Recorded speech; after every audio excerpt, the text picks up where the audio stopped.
Hello everyone, welcome to my UPSC MPPSC Madhya Pradesh assistant professor की regular basis पे आपको तैयारी करवा रहे हैं। जो जून और जुलाई में एग्जाम होने वाला है 2025 में, उसकी प्रिपरेशन करवा रहे हैं। 9 टेस्ट ऑलरेडी इसके कंप्लीट हो चुके हैं। आज टेस्ट नंबर 10 डिस्कस करेंगे।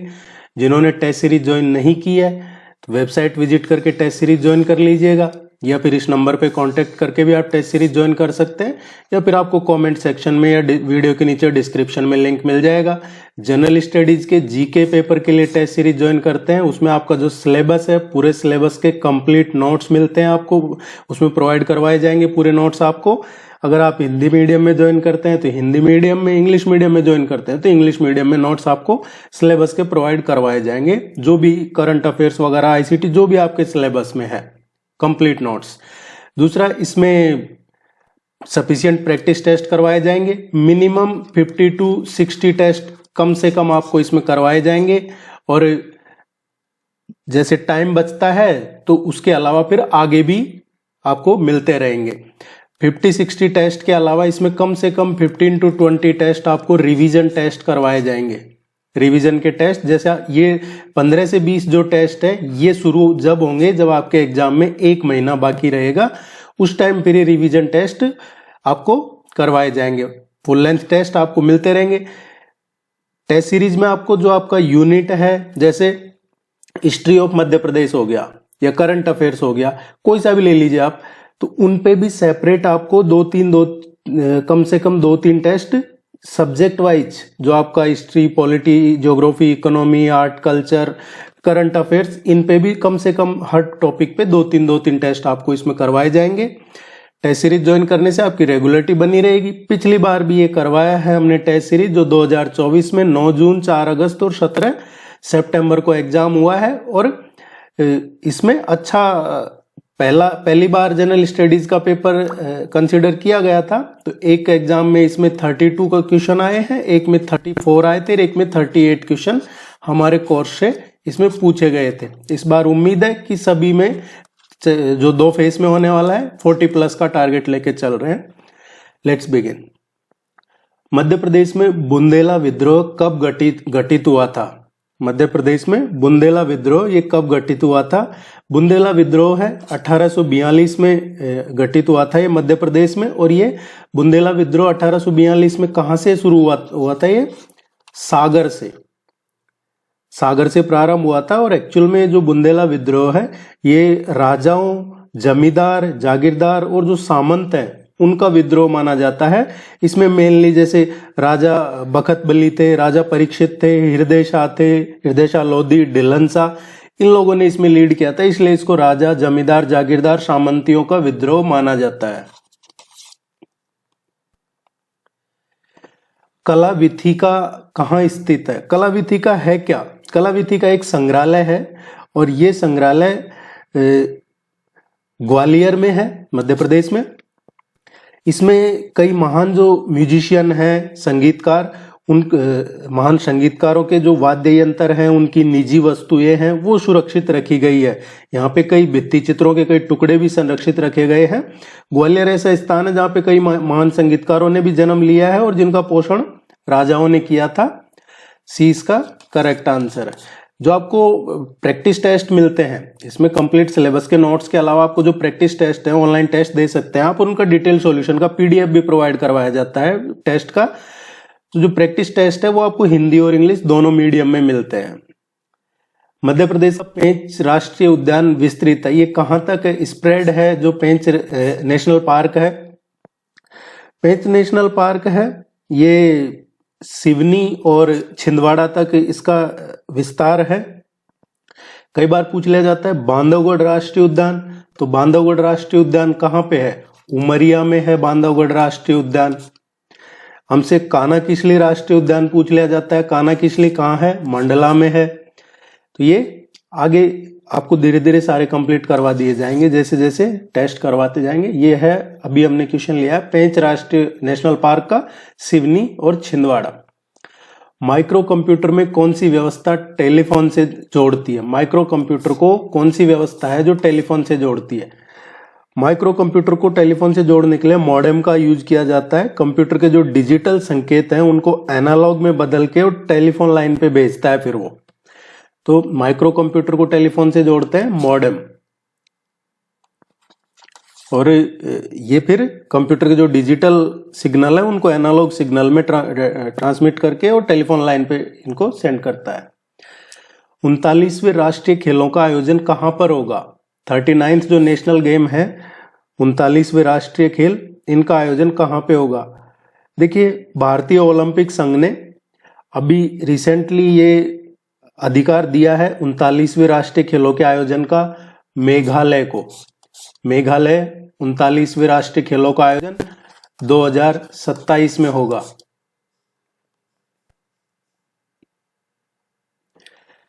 छिहत्तरवें गणतंत्र दिवस में मुख्य अतिथि के रूप में कौन शामिल हुए थे? चीफ गेस्ट कौन थे? जो अभी 26 जनवरी 2025 को जो रिपब्लिक डे हमने सेलिब्रेट किया है 26 जनवरी को गणतंत्र दिवस, ये 76वां था। और इसके चीफ गेस्ट कौन थे, मुख्य अतिथि कौन थे? 26 जनवरी 2025 को भारत ने अपना 76वां गणतंत्र दिवस मनाया था और इस बार इंडोनेशिया के राष्ट्रपति प्रोबो सुबियांतो ये गणतंत्र दिवस के चीफ गेस्ट के रूप में शामिल हुए थे। इंडोनेशिया के राष्ट्रपति प्रोबोवो सुबियांतो। हाल ही में पद्मश्री जोधैया बाई का निधन हुआ है, वो किस विधा से संबंधित थी? जोधैया बाई ये किस विधा से संबंधित थी? जोधैया बाई है, इनका संबंध चित्रकला से था, पेंटिंग से। और ये जो बैगा चित्रकला है, बैगा पेंटिंग, इससे उनका संबंध था, क्योंकि ये वो बैगा समुदाय से आती थी और आदिवासी कलाकार थी, और उन्होंने आदिवासी जो कला है उसको संरक्षित करने के लिए इंटरनेशनल लेवल तक उसको पहचान दिलाई थी, और इसीलिए उनको जोधैया बाई है, इनको पद्मश्री भी दिया गया था। पद्मश्री अवार्ड भी इनको दिया गया था। उमरिया की रहने वाली थी ये, उमरिया जिले की।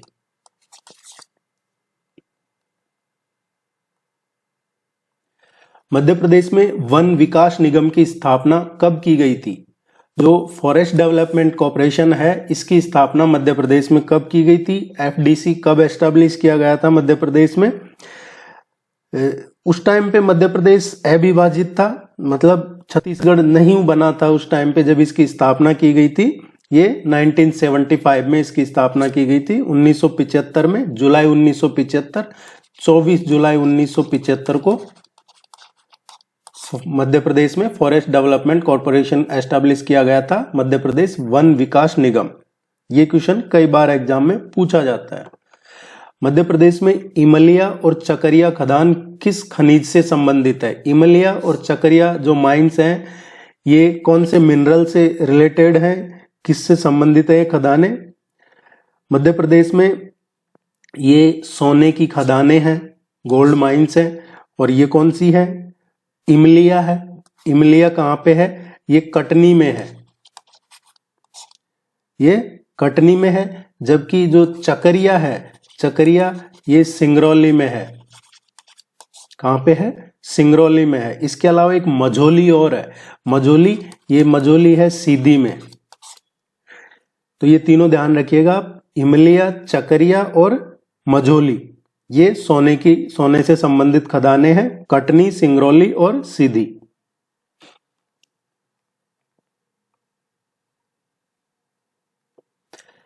सेंसस 2011 का क्वेश्चन है ये। जनगणना 2011 के अनुसार मध्य प्रदेश की महिला साक्षरता दर कितने प्रतिशत है? हमसे पूछा है women literacy rate, female literacy rate, महिला साक्षरता दर। ये 2011 के अकॉर्डिंग मध्य प्रदेश में महिला साक्षरता दर जनगणना 2011 के अकॉर्डिंग है 59.24%। जबकि मेल साक्षरता कितनी है, पुरुष साक्षरता दर है ये 78.73% है, और फीमेल लिटरेसी रेट 59.24% है। सबसे कम महिला साक्षरता दर कहाँ पे है? सबसे कम का पूछ लिया जाए महिला साक्षरता दर तो वो अलीराजपुर में है। हम 2011 की बात कर रहे हैं, लगभग 31% अलीराजपुर में महिला साक्षरता दर, और ओवरऑल मध्य प्रदेश में 59 पॉइंट समथिंग है। किसके द्वारा? सिंधी पुस्तक सिंध डाक जो सिलसिलों का विमोचन किया गया है। ये सिंधी पुस्तक है सिंध डाक जो सिलसिलों का, इसका विमोचन किसने किया है? ये काफी चर्चा में रहा है। इस पुस्तक का विमोचन किया गया था जो एक्चुअली ये इसलिए फेमस रही है ये बुक क्योंकि ये काफी लंबे टाइम से इसको लिखने में, जो ये बुक है सिंध डाक जो सिलसिलों, ये कम से कम 40 साल में लिखी गई है ये बुक, ऐसा इसके बारे में बताया गया था, इसलिए काफी चर्चा में। और इसका उद्घाटन किया था जो पहले गृह मंत्री रहे थे डॉक्टर नरोत्तम मिश्रा, उन्होंने।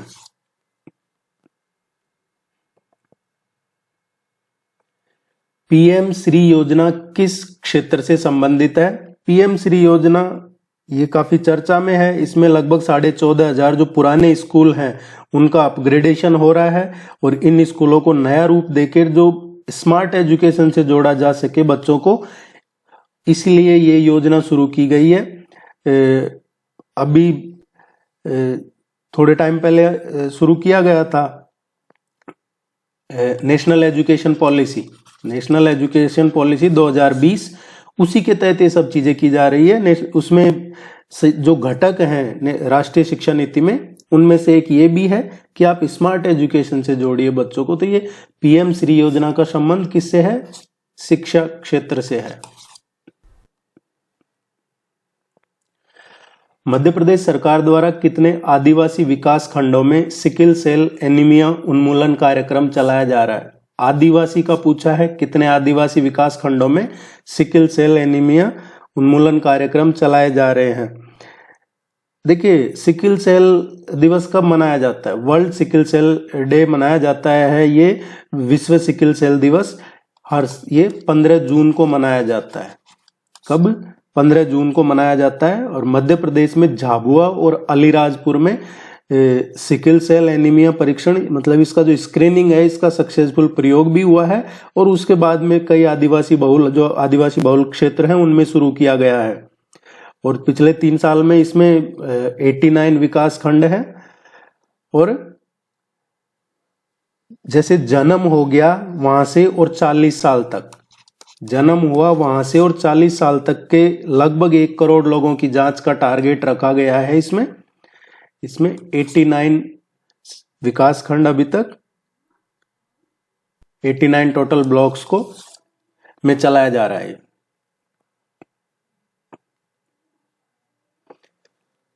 निम्नलिखित मध्यकालीन साहित्यकारों में से कौन सा साहित्यकार मध्य प्रदेश का नहीं है? मध्यकालीन साहित्यकारों में से कौन सा मध्य प्रदेश का नहीं है? देखिए, मध्यकालीन साहित्यकार का पूछा है, तो मध्यकालीन साहित्यकार की हम बात करें तो इसमें कालभूषण है, इसके मध्यकालीन साहित्यकाल है, भूषण है, बिहारी है, या फिर राजा छत्रसाल है। इसके अलावा केशवदास है, केशवदास या पद्माकर है, ये सभी मध्यकालीन है। सूरदास हैं, ये मध्यकालीन से नहीं है, ये एक्चुअली भक्ति काल के कवि हैं। सूरदास भक्ति काल के हैं, ये मध्यकाल के नहीं है।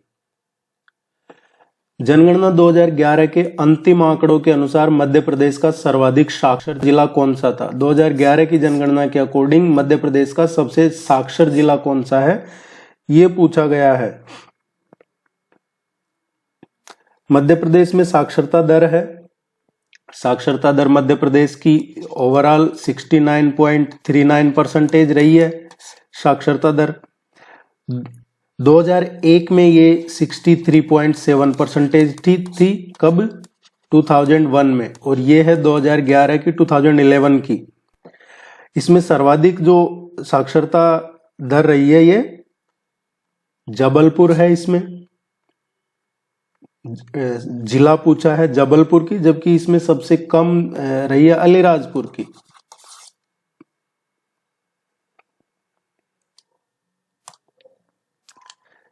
इसके लगभग 81 पॉइंट समथिंग रही है।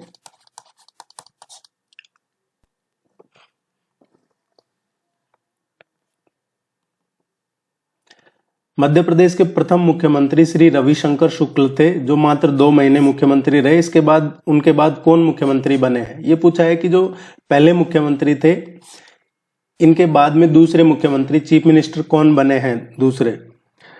मध्य प्रदेश के पहले मुख्यमंत्री पंडित रविशंकर शुक्ल थे। इनके बाद में भगवंतराव मंडलोई बने थे मुख्यमंत्री।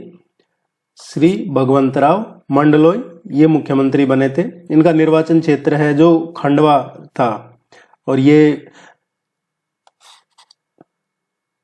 9 जनवरी 1957 से, और ये रहे थे 31 जनवरी 1957 तक। भगवंतराव मंडलोई। मध्य प्रदेश का अंगूर अनुसंधान केंद्र कहाँ स्थित है? Grapes research centre. Grapes research centre ये कहाँ पे है मध्य प्रदेश में, हमसे ये पूछा गया है।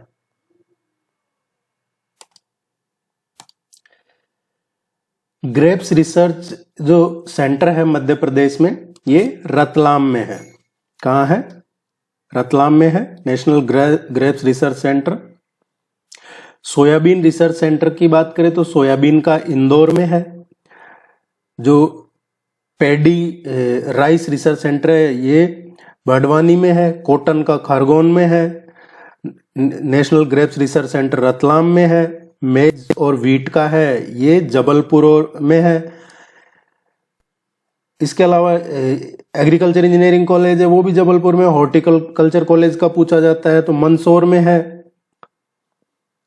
ये कुछ चीजें हैं जो आपको ध्यान रखनी है, और इसमें इंपॉर्टेंट है soybean research centre Indore, cotton research centre Khargone, और ये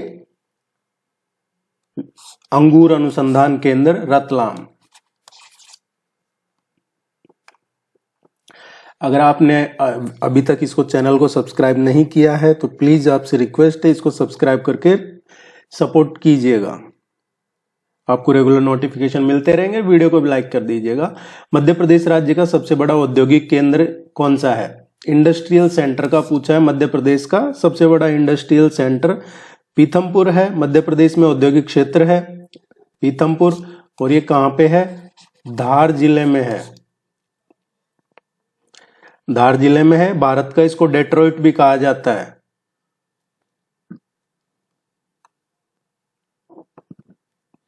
पशुपतिनाथ मंदिर किस नदी के तट पर स्थित है?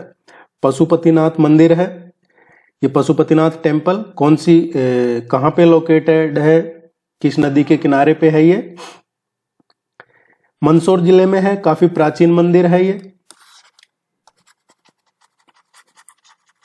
मंदसौर जिले में है, और ये एक एंशिएंट टेम्पल है। मंदसौर में सिवना रिवर है। सिवना रिवर के किनारे पे है ये।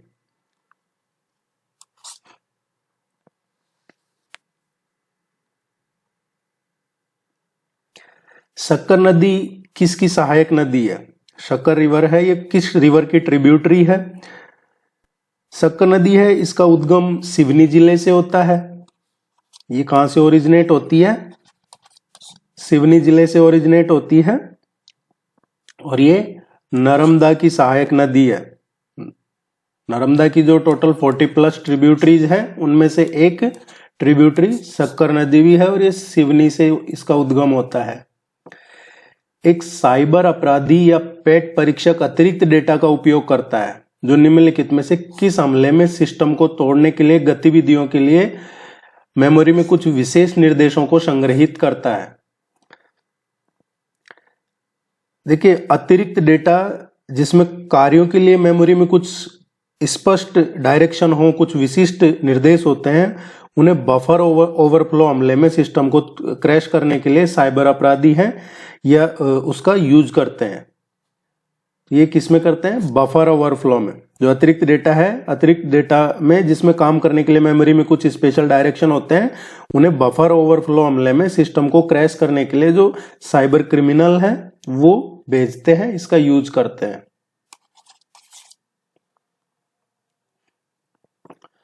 मध्य प्रदेश के किस जिले की सीमा राजस्थान और गुजरात से लगती है? राजस्थान और गुजरात से मध्य प्रदेश के कौन से जिले की सीमा लगती है? राजस्थान और गुजरात से मध्य प्रदेश के झाबुआ जिले की सीमा लगती है। मध्य प्रदेश का मैप जरूर पढ़िएगा आप। जब भी आप टेस्ट पढ़ते हैं, नोट्स पढ़ते हैं, तो मैप आपके साथ में होना चाहिए, बिना मैप के मत पढ़िएगा। झाबुआ, इसकी सीमा राजस्थान और गुजरात से लगती है। ये इधर है यहाँ झाबुआ, ये इधर राजस्थान पड़ता है और यहाँ इधर महाराष्ट्र आ जाता है।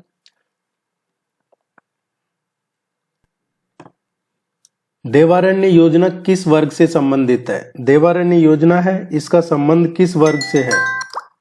देवारण्य योजना अनुसूचित जनजाति से संबंधित है और इस योजना में ज्यादा से ज्यादा लोगों को आयुर्वेद के माध्यम से हेल्थ का लाभ मिल सके और जो मध्य प्रदेश में जो जनजातीय क्षेत्र हैं उनमें रहने वाले लोगों को रोजगार के दिलाने के लिए भी देवारण्य योजना शुरू की गई है। तो ये किसके लिए है देवारण्य योजना? शेड्यूल्ड ट्राइब के लिए है, अनुसूचित जनजाति के लिए से संबंधित है। ज्यादा से ज्यादा लोगों को आयुर्वेद के माध्यम से स्वास्थ्य लाभ मिले और जो जनजाति क्षेत्रों में रहने वाले लोग हैं उनको रोजगार के अवसर मिल सके, इसके लिए ये देवारण्य योजना शुरू की गई थी। पेसा अधिनियम के तहत आदिवासियों को किन किन क्षेत्रों पर अधिकार दिया जाएगा? ये पेसा एक्ट की बात हो रही है। पेसा एक्ट क्या है? पंचायतों के प्रावधान अधिनियम 1996 का है ये पेसा एक्ट, यानी पंचायतों के प्रावधान अनुसूचित क्षेत्रों तक विस्तार अधिनियम 1996 के तहत ये किन किन क्षेत्रों का है? तो इसमें देखिए आदिवासियों के लिए है पेसा, जल, जंगल, जमीन,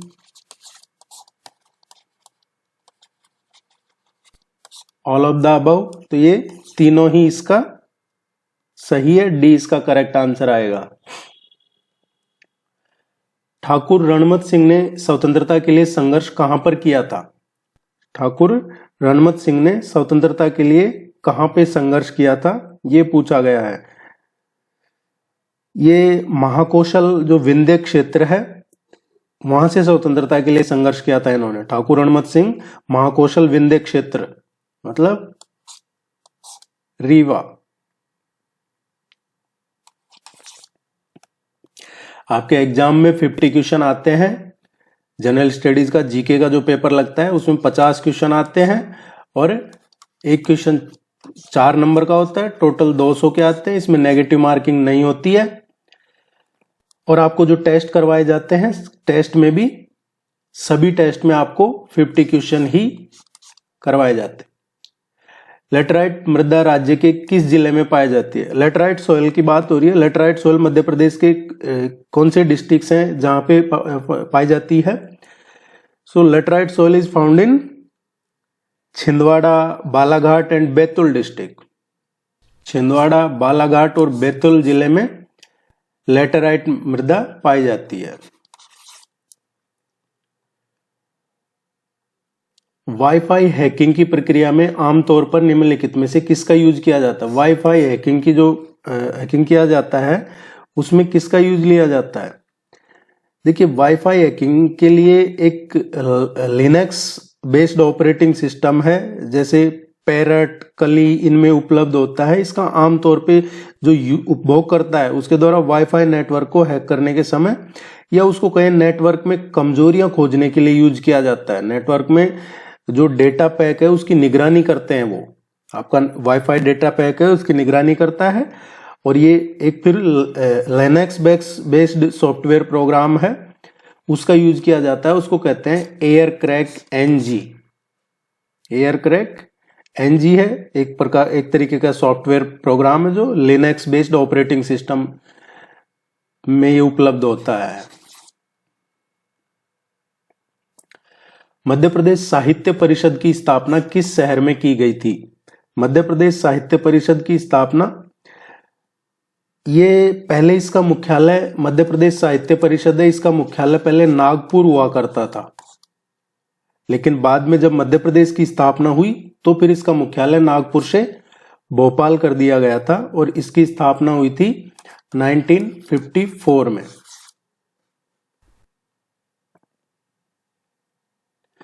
निम्नलिखित में से किसे कंप्यूटर सिस्टम, नेटवर्क या उनसे जुड़ी जानकारी को चुराने, जासूसी करने, क्षति पहुंचाने या नष्ट करने के प्रयास के रूप में परिभाषित किया गया है? इनमें से किसे कंप्यूटर सिस्टम या उस नेटवर्क में जो जानकारी है उस सिस्टम से जुड़ी जानकारी को चुराना हो, जासूसी करना हो, उसको नुकसान पहुंचाना हो, उसके लिए परिभाषित किया गया है, ये पूछा गया है। देखिए साइबर स्पेस है, साइबर स्पेस में कई घटक हैं, जैसे कंप्यूटर सिस्टम, इससे संबंधित बाहरी उपकरण, नेटवर्क सिस्टम को और जो सूचना है उनको चुराना, जासूसी करना या नष्ट करना, इसको साइबर अटैक के रूप में देखा जाता है, इसको साइबर हमला माना जाता है।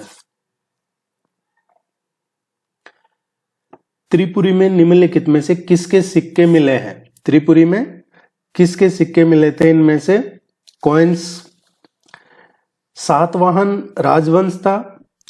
सातवाहन जो डेक्कन में अपने मुख्यालय के साथ एक ऐतिहासिक भारतीय राजवंश, सातवाहन जो पुराणों में आंध्र के रूप में भी जाना जाता है।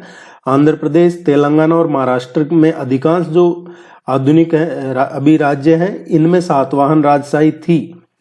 जबकि मध्य प्रदेश की बात करें तो सातवाहन का ये त्रिपुरी में, जो अभी जबलपुर जिले में नर्मदा नदी के तट पे है, वहां पे है। अभी प्रेजेंट में जबलपुर बेड़ाघाट रोड में एक तेवर गांव है,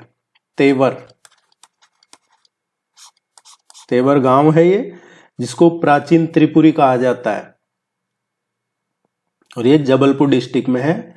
सातवाहन और गुप्तों के। निम्नलिखित में से कौन सा आईसीटी साधनों का लाभ नहीं है? इनमें से कौन सा इंफॉर्मेशन एंड कम्युनिकेशन टेक्नोलॉजी के जो टूल्स हैं उनका लाभ नहीं है? विद्यार्थी की अगर योग्यता अनुसार पाठ्य सामग्री है, उसको आईसीटी का विशेष महत्व है उसमें। अब आईसीटी के साधन का जो महत्व, उसके लाभ को देखें तो इसमें प्रत्यक्ष कक्षा अधिगम है, लागत कुशल है, प्रेरणा वृद्धि है, इसमें कई चीजें हैं। तो इस क्वेश्चन का जो करेक्ट आंसर आएगा, इसमें प्रौद्योगिकी पर निर्भर ये कोई आईसीटी के जो टूल्स हैं उनका लाभ नहीं है कि आप टेक्नोलॉजी पे ही रिलायंस है।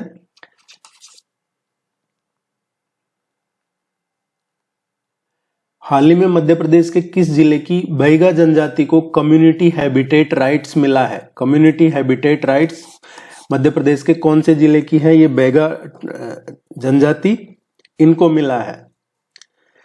मंडला जिले की है ये बिछिया पंचायत, जिसके 3 गांव हैं, कन्हारी कला, चंगरिया और मेड़ताल। ये नाम ध्यान रखने हैं आपको। कहां की है ये? मंडला जिले की है। कौन से जिले का है पूछा था हमसे? बैगा जनजाति को कम्युनिटी हैबिटेट राइट्स मिले हैं, तो ये मंडला जिले की है, इनको मिले हैं। और इसमें भी ये बिछिया पंचायत है, जिसके 3 गांव हैं, ये 3 ग्राम पंचायत है इसके, कन्हारी कला, चांगरिया और मेड़ताल। कन्हारी कला, चांगरिया और मेड़ताल के बैगा समुदाय के हैबिटेट राइट्स मतलब प्राकृतिक पर्यावास के अधिकार इनको दे दिए गए हैं। और तीनों पंचायत में बैगा समुदाय के लोगों के लिए आर्थिक जीवन उपार्जन के लिए, सांस्कृतिक, औद्योगिक, कंदमूल आदि के लिए इनकी जो सीमा है उसका विस्तार का खसरा भी निर्धारित कर दिया गया है। काफी परिवार रहते हैं इसमें, लगभग 500 से ज्यादा परिवार रहते हैं, और इनको हैबिटेट राइट्स दे दिए गए हैं। लगभग 10,000 हेक्टेयर भूमि में इनको हैबिटेट राइट्स दिए गए हैं। अंतर्राष्ट्रीय पर्यटन दिवस, जो करंट अफेयर्स है, पिछले 18 मंथ्स का आपको करंट अफेयर्स करवाया जाएगा टेस्ट में, 18 महीने का। अगर आप खुद से पढ़ते हैं तो भी ये सजेशन रहेगा, कम से कम 18 महीने का आप जरूर पढ़िएगा। अंतर्राष्ट्रीय एग्जाम से 1 महीने पहले तक का, और पिछला फिर 18 महीने का। अंतर्राष्ट्रीय पर्यटन दिवस को मध्य प्रदेश के 3 गांवों को भारत सरकार के पर्यटन मंत्रालय द्वारा उनके उत्कृष्ट सतत पर्यटन प्रयासों के लिए मान्यता दी गई है। कौन सा गांव उनमें नहीं है? ये 3 गांव हैं, इनके जो भारत सरकार के पर्यटन मंत्रालय द्वारा उनका जो उत्कृष्ट सतत पर्यटन प्रयास है उनके लिए मान्यता दी गई है। और किस चीज के लिए दी है? देखिए, जो प्राणपुर है, प्राणपुर मध्य प्रदेश का एक गांव है, इसको शिल्प के लिए दी गई है। किसके लिए दी गई है? शिल्प के लिए। साबरवानी की बात करें तो ये इसको दिया गया है एक जिम्मेदार पर्यटन के लिए, जिम्मेदार पर्यटन के लिए दिया गया है। लाडपुरा खास है, इसको भी एक जिम्मेदार पर्यटन के लिए दिया गया है, और घोघरा नहीं है इसमें, तो डी इसका करेक्ट आंसर आएगा। ये 3 गांव हैं, इनको दिया है अभी भारत सरकार के पर्यटन मंत्रालय द्वारा, इनको मान्यता दी है। वीडियो को लाइक जरूर कीजिएगा, चैनल को सब्सक्राइब कर लीजिए। प्रीवियस ईयर के पेपर भी आपको वेबसाइट पे मिल जाएंगे, टेस्ट सीरीज का लिंक भी वेबसाइट पे मिल जाएगा, या इस नंबर पे कांटेक्ट करके भी आप टेस्ट सीरीज ज्वाइन कर सकते हैं, या वीडियो के नीचे डिस्क्रिप्शन में कमेंट सेक्शन में आपको लिंक मिल जाएगा।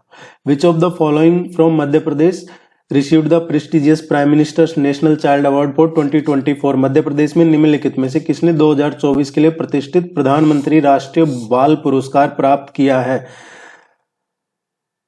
Prime minister national child award for 2024 के लिए ये अभी रिसीव हुआ है मास्टर अवनीश तिवारी को, मास्टर अवनीश तिवारी को मिला है ये।